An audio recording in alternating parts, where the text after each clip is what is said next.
ये आकाशवाणी गोरखपुर है। अब आप विकास राय से क्षेत्रीय समाचार सुनिए। राष्ट्रपति रामनाथ कोविंद कल अपने पैतृक गांव कानपुर के परौंख आएंगे। प्रधानमंत्री नरेंद्र मोदी भी उनके साथ यहां विभिन्न कार्यक्रमों में शामिल होंगे। राष्ट्रपति और प्रधानमंत्री दोपहर करीब 2 बजे अंबेडकर भवन जाएंगे और डॉक्टर भीमराव अंबेडकर की प्रतिमा पर श्रद्धासुमन अर्पित करेंगे। इसके बाद वे दोपहर 2:15 बजे के करीब सार्वजनिक केंद्र का दौरा करेंगे। ये केंद्र राष्ट्रपति रामनाथ कोविंद का पैतृक घर है, जिसे सार्वजनिक उपयोग के लिए दान कर दिया गया था और अब यह एक मिलन केंद्र है।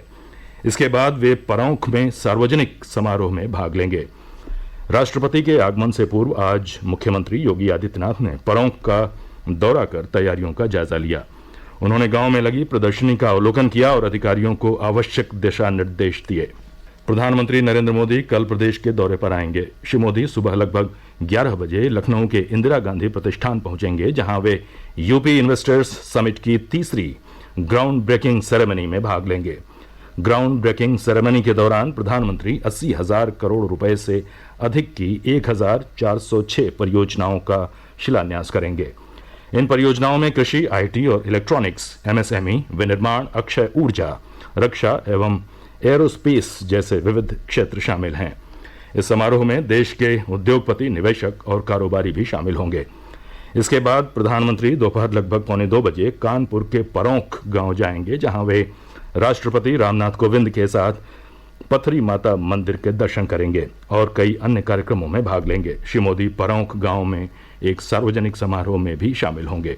केंद्रीय भारी उद्योग मंत्री डॉक्टर महेंद्र नाथ पांडे ने कहा है कि प्रधानमंत्री नरेंद्र मोदी के नेतृत्व में देश पिछले 8 वर्षों में तेजी से विकास के मार्ग पर आगे बढ़ा है। उन्होंने कहा कि कोविड महामारी के बावजूद भारत विश्व में सबसे तेज आर्थिक विकास करने वाला देश है। वाराणसी में आज केंद्र सरकार के 8 साल सेवा, सुशासन और गरीब कल्याण कार्यक्रम के तहत प्रेस वार्ता करते हुए केंद्रीय मंत्री ने कहा कि पिछले 8 वर्षों में सरकार की कल्याणकारी योजनाओं का लाभ जन जन तक पहुंचा है। उन्होंने कहा कि पीएम स्वनिधि योजना छोटे कारोबारियों के लिए वरदान साबित हुई है। इस अवसर पर केंद्रीय मंत्री ने सरकार की उपलब्धियों को समर्पित पुस्तिका रिपोर्ट टू नेशन का विमोचन किया। साथ ही सरकार की विभिन्न योजनाओं का लाभ प्राप्त करने वाले लोगों को सम्मानित भी किया गया। केंद्र सरकार के 8 वर्ष पूरे होने पर अयोध्या के सांसद दल्लू सिंह ने आज संवाददाताओं को संबोधित किया। उन्होंने कहा कि प्रधानमंत्री नरेंद्र मोदी के मार्गदर्शन में अयोध्या का तेजी से विकास हो रहा है। उन्होंने कहा कि मुख्यमंत्री योगी आदित्यनाथ के नेतृत्व में राज्य सरकार केंद्र की योजनाओं को प्रदेश में लागू कर रही है। सांसद ने कहा कि अयोध्या में 84 कोसी परिक्रमा मार्ग का निर्माण किया जा रहा है। परिक्रमा पथ पर पड़ने वाले 151 धार्मिक स्थलों का जीर्णोद्धार भी किया जाएगा।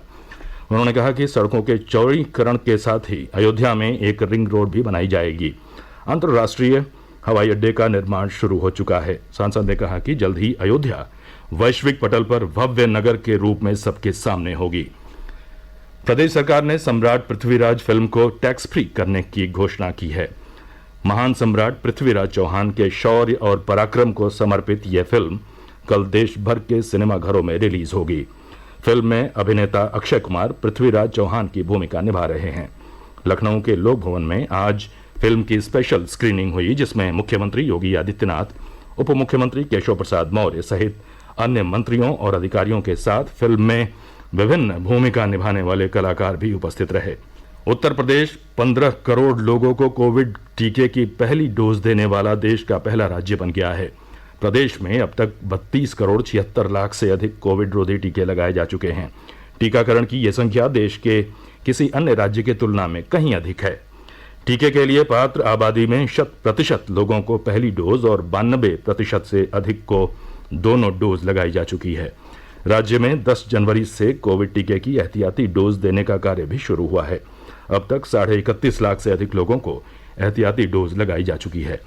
प्रदेश में आगामी कुछ दिनों में भीषण गर्मी पड़ने की आशंका है। मौसम विभाग ने अपने अनुमान में कहा है कि अगले कुछ दिनों के दौरान राज्य में मौसम शुष्क बना रहेगा और तापमान में वृद्धि होगी। लोगों को लू से बचाव के उपाय करने की सलाह दी गई है।